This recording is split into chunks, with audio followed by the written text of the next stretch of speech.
The Isiah Factor Uncensored.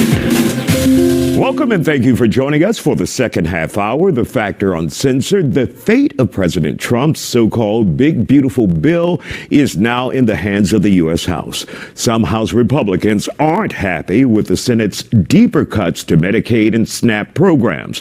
Others think the bill still doesn't cut enough spending. Democrats are doing everything they can to delay the bill. If House leaders don't think they have the numbers they need, they could push the final vote to Thursday. Joining us to talk about it, CPA and attorney Lucy Petry and University of Houston downtown professor Dr. David Branham. So, Dr. Branham, it doesn't look like we're going to get the president's soft July 4th deadline. Yeah, it's looking worse as the time goes by the minute. Because Lucy and I have been looking at our phones ever since we got here, and that fourth no vote turned into a fifth no vote. And wow. So now all of a sudden things are really perilous for the president's bill. Now, guys, we have heard from some senators they're saying, I can't believe what they did. We've heard from some members of Congress, representatives say, I can't believe what these senators did to this bill. And these are Republicans saying what they did. What did they do that has ticked off the Republicans in the House? When we talk about details, both of you weigh in. I'm not aware of any changes, the drastic changes between the two different bills. But I think everybody's pretty upset over the $3.3 trillion. Well, the deficit hawks are definitely upset about that because the Senate changes actually added to the deficit. They had higher tax cuts, and they had more cuts to Medicaid. So those on the more moderate side are upset with the Senate changes as well. I was looking to see what Chip Roy was doing, the Texas representative from the Austin, San Antonio area, because he was more he just really hated what they had done to it. And it's basically that they're adding to the debt. They're spending more than they're supposed to be spending, and the bill is actually worse on both sides than it was when it left the House. And guys, we're looking at a live picture of the Capitol here, the Congress, and that's the latest vote, and still not enough to get the president where he needs to be. I mean, just how will this be bad for the U.S. economy? Lucy, when we take a look at the spending that's being proposed here, and once again, that's a live picture out of Washington, D.C. Will it be bad for the country in the long run when it comes to deficits? Absolutely. Historic high deficit of $3.3 trillion that this bill will create. At the same time, we are cutting Medicaid, we're cutting food stamp benefits, we're spending money on, we're helping corporations and billionaires. And not according to Elon. He's like, I didn't get my fair share of the pie, and so I'm trying to sink upset. This bill. Yeah, Elon is upset. I mean, Elon did all that cutting. Remember the chainsaw and all that? That's and right. He feels so insulted about this that the president would actually take his cuts and just make spending on the other side instead of actually having some fiscal responsibility with this budget. This is just something that's been going on for decades and decades. A lot of people are hoping that Donald Trump would be the guy who would take some responsibility and say, okay, we're going to make this deficit spending go away.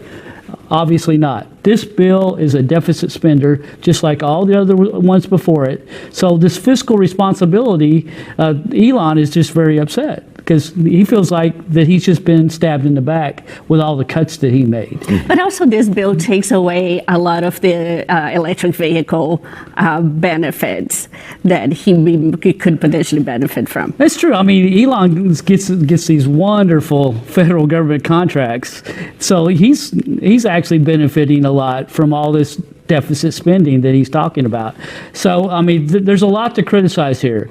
The irresponsibility is what I criticize the most. The fact that they're not what Chip Roy says, we're heading down a road to where it's going to be disaster, because when we're so far in debt and the world feels like that we're not worthy of our economic credit, that's a big problem. All right. And we'll continue with these guys in just a moment. Don't go anywhere, and we'll keep an update on how the voting is going and the latest numbers in the Republican aisle. Stay with us here on The Factor Uncensored. And welcome back to The Factor Uncensored. You're looking at the U.S. Capitol, live look there in Washington, D.C.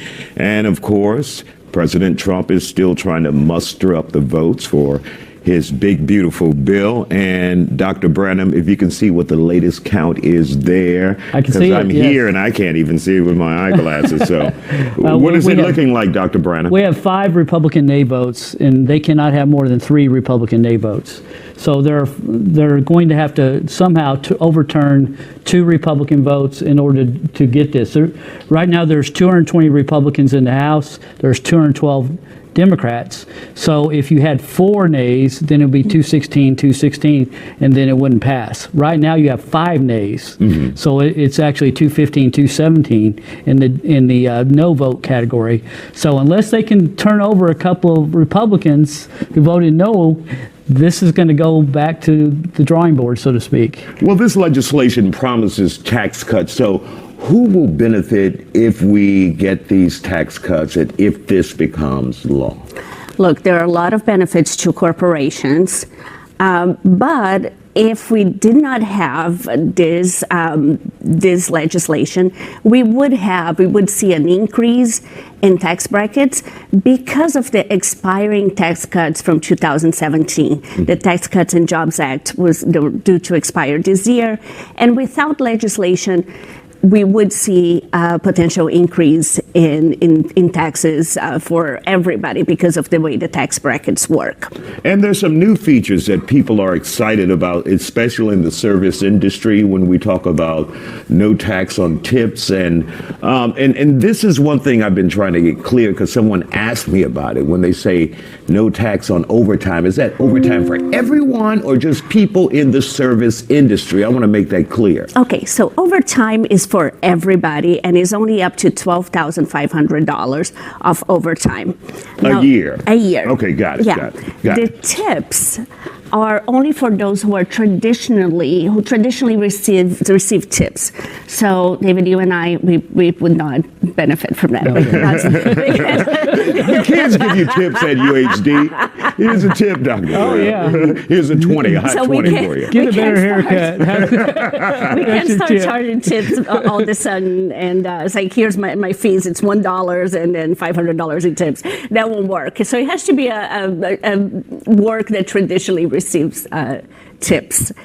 So wait staff, bartenders. Hairstylists, Mm-hmm. makeup artists, maybe the barista at the coffee place, and so they will be able to receive a deduction.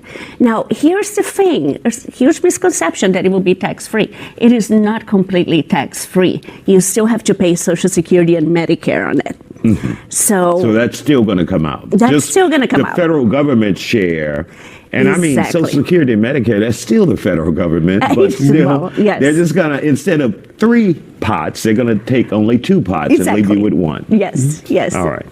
And any other benefits, any other surprises in this bill that people would be glad to hear about? There are a couple of little things. Being able to use your health savings account for the gym, for example. Mm-hmm.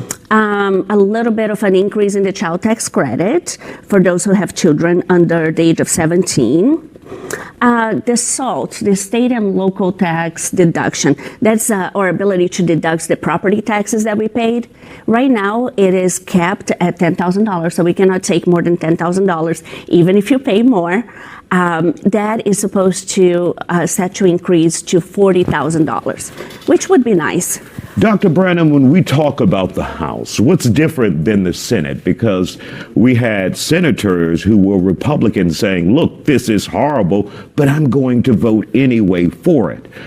what makes the members of Congress, House of Representatives, different where they are holding out against President Trump when they know he will discipline them? Yeah, the thing about House districts is they're much smaller. You know, a couple except like Alaska is not smaller. I mean, Alaska is only about 1/3 population of the city of Houston. And she voted for it and said it was horrible. Yeah, and that was not a good look. I don't think. But with the House, you have wide variance in the districts. You have districts that are very liberal, districts that are very conservative, districts with special interests, special job interests, and so forth. So I'm a little surprised that you didn't have more variance in the House than you did in the Senate. In the Senate, we actually had a lot more variance. People who wanted more tax cuts, people who wanted more Medicaid cuts, and so forth. So the House, which is usually very variable, very so kind of bombastic. You have the Marjorie Taylor Greenes in there. That's true. Then that's usually it's usually more of a wild card. And in this case, it was actually the Senate. All right. We want to thank you both for joining us here on The Factor Uncensored tonight.